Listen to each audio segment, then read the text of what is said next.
It's Tyler. And Judith. And we are out And about. And tonight, where are we at, Judy? We're at Bob's Train. That's right. So let's go in and take a gander.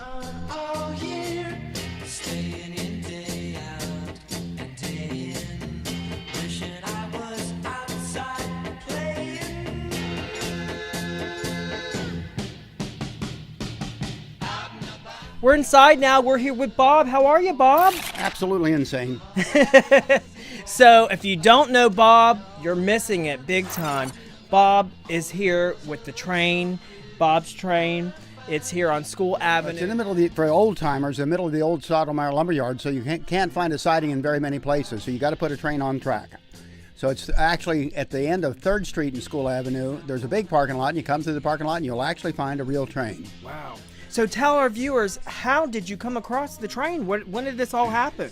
The first car, John Ringling's railroad car, Jomar, was abandoned over off of Central Avenue, and we got that in 2004, brought it over here, started the restoration on it. It took 100 years to get the condition it's in, and it's slowly getting better.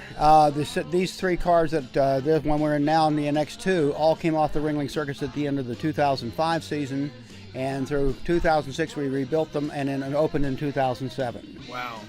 So what inspired you to want to do a restaurant inside the train? Total insanity. Is this your first time being involved in a restaurant? No, I had a restaurant over in 6th Street in Central. Oh, and, okay. Part of the food we serve here became because of that. That was your restaurant? Yes, Bob's Place. Oh, Bob's Place, okay. We had a lot of fun with food, and they tell you not to play with your food when you're a kid. I must have missed that class because I've been playing with the food ever since. Wow. Wow, so tell us a little bit about the food that you provided for us tonight. Oh, it's kind of a terrible situation. I only gave you a moose burger, which has nothing to do with moose except the word. Okay. Spells out the ingredients. It's mozzarella, olives, onions. E is the extras, the S is the sauce, and that's an extremely popular sandwich. I noticed those chips. All the potato chips you can blame on Cornelius Vanderbilt. In the 1850s, he kind of was wealthy enough to leave New York, got up into the mountains in Sarasota, New York, and ordered potatoes, and they were sent out too thick, and this went back and forth several times. And the chef hand-cut these, and he fell in love with them. They became known as Saratoga fries after Cornelius, Okay. and then our modern potato chip derived from them. Another sandwich is the Rueben, which is the original Rueben, as made by Rueben. 1900, he invented it with ham, Swiss, and sauerkraut on rye, and it wasn't until 1949 they started putting corned beef in. So that's the original Rueben. One of the other fun things I do is tilapia, sauteed in extra virgin olive oil, several different ways, but tonight it's on an organic mixed greens with vine-ripened tomatoes and sweet pepper slices. One of the fun things about that is that the olive oil I use is a mixture from trees all over the Mediterranean. Some of them are 4,000 years old. And so there's a high probability that some of the oil I use tonight came off of a tree that the pharaohs ate the olive oil off of 3,000 years ago and ate the very same kind of fish cooked in the same olive oil. So there's a slim chance that you might actually be eating the same kind of dish that the pharaohs of Egypt ate 3,000 years ago. So I have fun with food. Great. I play with my food. We look forward to trying this food out and telling our viewers all about it in just a moment. This is something that was very interesting to me when I was talking to Bob. This is a Max Weldy original Ringmaster suit from 1968. And it just amazed me, the colors and the details and everything on it. So Bob gave us the exact name and time of everything. And it was just amazing to still look at the condition that it's in. And the whole thing is amazing, but this just struck me extra special to me. So they have a great premier lager beer here, which is great fun. And for the first time here, what do you think, Terry? I like it. It's very unique and a lot of history. And Tim, what do you think about your beer? I think it's very good. It's cold. Yes, very cold, very good. And beer needs to be cold. So we're having a good time here, waiting on our food to get here. And when our food gets here, we'll give you an out and about review on the food.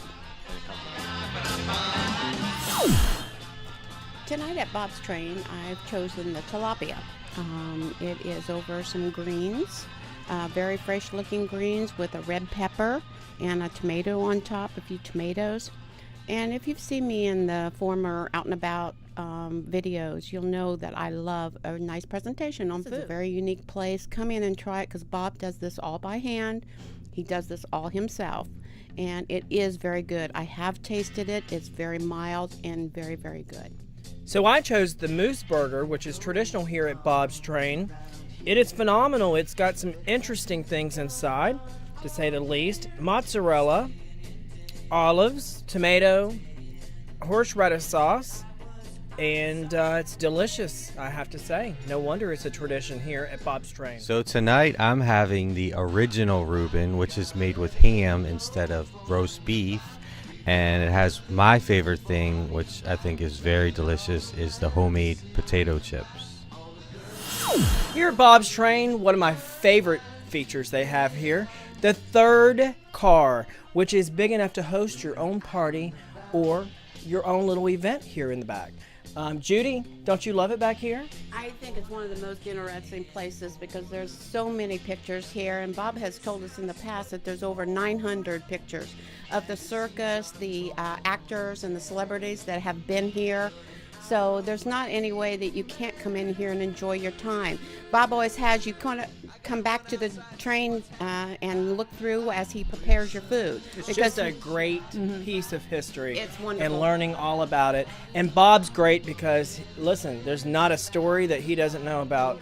He'll come to the table, he sits with you, and you got to have a few minutes with Bob because he'll let you know all about what's going on. He has passion. That's all it is. And this is all done by him and him alone.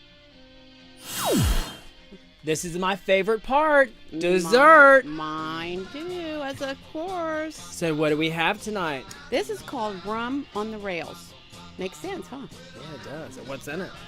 It is got ice cream over carrot cake with the Siesta Key rum and spiced peaches. And it is delicious. I gotta say, I've had it before. And I'm anxious to have it again because it was delicious. That's right. That's why I brought my professional train expert of Bob's Train. Judith, thanks so much for joining me tonight. And we'll see everybody again when we're out And about.